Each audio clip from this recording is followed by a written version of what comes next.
Buenas noches, mi gente hermosa. Pues ya es noche de viernes, ya para fin de semana, y vamos a tocar un tema bien interesante, bien bueno. Quiero que hemos tocado este tema ya en algunas ocasiones, pero lo hemos tocado de manera muy así como de manera embarrada. Pero no, creo que ahora sí es tiempo de tocarlo más a fondo, sobre todo por todo lo que ya viene, el proceso electoral interno dentro de Morena, el proceso electoral ya abiertamente para competir a suceder al presidente Andrés Manuel. Y ustedes me dirán, pues, ¿qué tiene que ver el proceso electoral con un tema económico? Pero tiene que ver muchísimo. Y el tema es específicamente que México está a nada de desbancar a China en la producción. Así como lo escucha, México pues ya prácticamente está nada de desbancar. Desde el 2019, México ha fungido como uno de los principales socios comerciales de Estados Unidos a través del TECMEC, del Tratado del TECMEC. México y Canadá, pero por la situación política, geopolítica, social y económica actual de México ha permitido que el mundo voltee a ver a México, pero no solo el mundo, sino específicamente pues estas grandes naciones y caso concreto Estados Unidos. Y pues como por qué no debería, si es uno de los países que más consume cosas y está al lado de nuestro país. Somos vecinos, somos socios, y ahora somos los principales socios de Estados Unidos por el tratado, pero sobre todo por esta situación geopolítica que se está dando. En algún momento mencionamos la figura del nearshoring, que lo hemos comentado en algunos videos, la importancia de esta figura, pues sí, económica, social y política, y cómo va a implicar, y cómo va a representar, y cómo va a impactar en nuestra economía, y a su vez, al impactar en la economía mexicana, va a impactar en sus bolsillos directamente y en el empleo, en la estabilidad pues de México, ¿no? En algún momento mencioné en un video de TikTok, igual aquí en algún video mencionamos, que se avecina una ola económica muy positiva para nuestro país por varias variantes o por varias cuestiones económicas.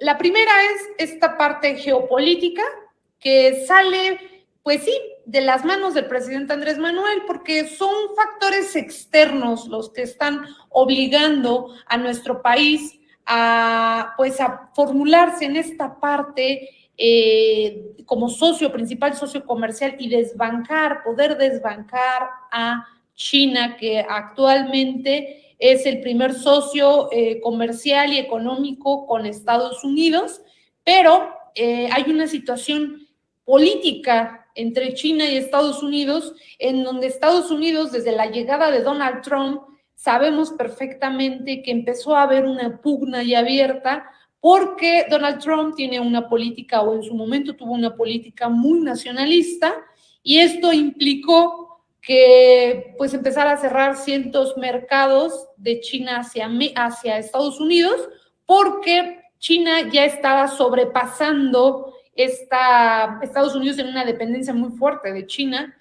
y en algún momento lo anunció Donald Trump, y empezó a cerrar ciertos candados, puso ciertos candados, subió aranceles, hizo ciertas políticas para que Estados Unidos no dependiera de la tecnología pues china. Y en este caso fue el tema de los chips.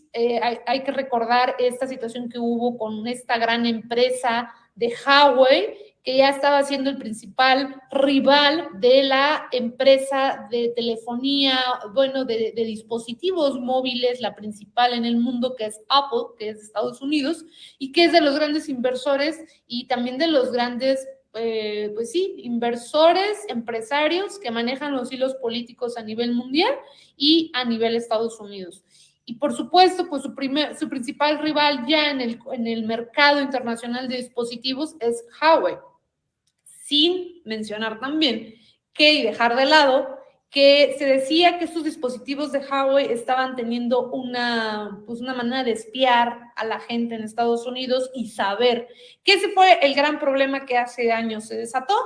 Y pues Donald Trump puso una muralla, si lo queremos ver así, de manera comercial con China, y empezaron estas confrontaciones, y es precisamente donde ya voltea a ver un poco a México, le baja a la controversia que tenía también abiertamente con México, y empieza a hacer acuerdos entre el presidente Andrés Manuel al gobierno. Hubo un momento también de tensión cuando quería subirle los aranceles a nuestro país, a todos los productos que venían de nuestro país.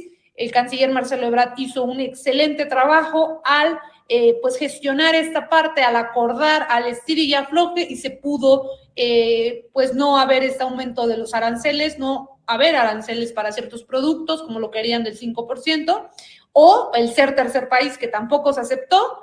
Tanto el presidente como el canciller hicieron un muro de contención, no se pudo, y Donald Trump lo único que le tocó y lo único que le quedó es pues acordar con el gobierno mexicano y llegar en buenos términos. Eso fue la que pasó a la llegada del presidente Andrés Manuel, ustedes lo recordarán perfectamente. Y esto, pues, como resultado, terminó la administración de Donald Trump, que fue justo en la época también de todo el tema de la pandemia. Viene la pandemia, viene la guerra entre Rusia y Ucrania, y el mapa geopolítico, había unas tensiones, pero esto provoca más tensiones todavía, y hubo cambios estructurales en la economía.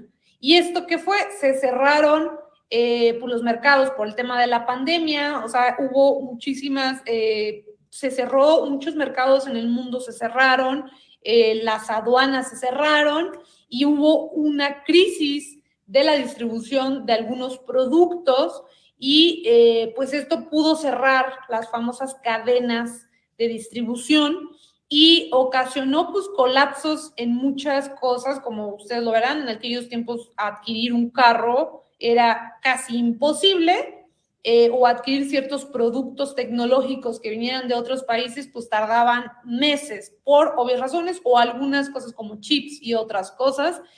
Hubo carencia de esto en todo el mundo y colapsó muchas partes de los sectores económicos por esta razón. Y esto hizo que pues la economía tuviera que readaptarse, los estados, los países tuvieron que readaptarse a este modo de vida, y fue cuando todos empezaron a pensar qué tan necesario era producir como se venía produciendo, y se empieza a cambiar las maneras de producción. Hay que recordar que el modelo anterior era producir donde más económico te saliera, y casi todo el mundo producía en China, incluido pues Estados Unidos. La mayoría de sus productos provienen de China, y no solo Estados Unidos, sino la mayoría del mundo. Sabemos que casi todo es made in China, ¿no? En América Latina, en África, en Europa, y China se hizo el mayor productor de pues sí, de artículos de todo tipo, de tecnología, artículos básicos, y fue pues el maquilador, pero el generador de la mayoría de los productos en el mundo. Hay que recordar que casi todo dice o decía Made in China. ¿Qué es lo que pasa?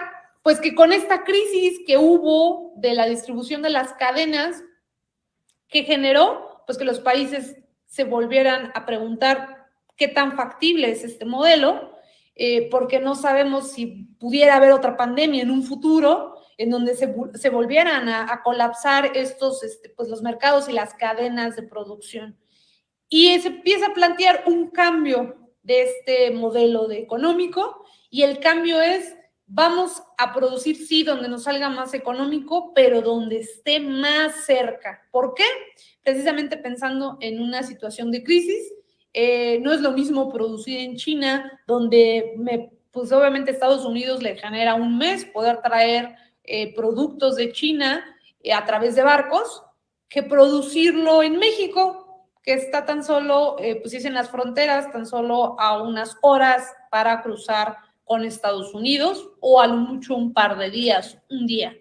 Evidentemente, pues los tiempos aminorean, Y sin mencionar que México, pues la producción en México no es, los márgenes son altos, o sea, es buenas ganancias y la producción es económica por la buena mano de obra que hay, pero no solo la famosa mano de obra que decían que era la mano de obra barata, sino es mano de obra calificada en nuestro país y sigue siendo de las más económicas del mundo. Eso también hay que tenerlo claro por el mismo modelo que se implementó durante años donde no hubo un aumento del salario y que solamente en esta administración pues ha aumentado estratosféricamente en comparación de los 8 pesos que en 3 décadas subieron. Desde la entrada del presidente Andrés Manuel ha ido subiendo el salario mínimo. Sin embargo, el salario mínimo no llega a los números de los salarios internacionales. El salario mínimo de México sigue siendo bajo en comparación de China y en comparación de los salarios de otros países. Entonces, esto es muy atractivo para la inversión porque producir aquí pues es muy barato y qué mejor que otro país produzca en México y su principal comprador es Estados Unidos, entonces produces en México, generas en México y ya no solamente lo trasladas a Estados Unidos, que es tu principal comprador. Ese modelo lo están viendo no solo Estados Unidos, sino lo está viendo otras partes del mundo, otros empresarios de otras partes del mundo, les es más factible venir y producir sus cosas, sus elementos acá a México y de ahí transportarlo a Estados Unidos, que es su consumidor principal y el consumidor principal pues de todo el mundo.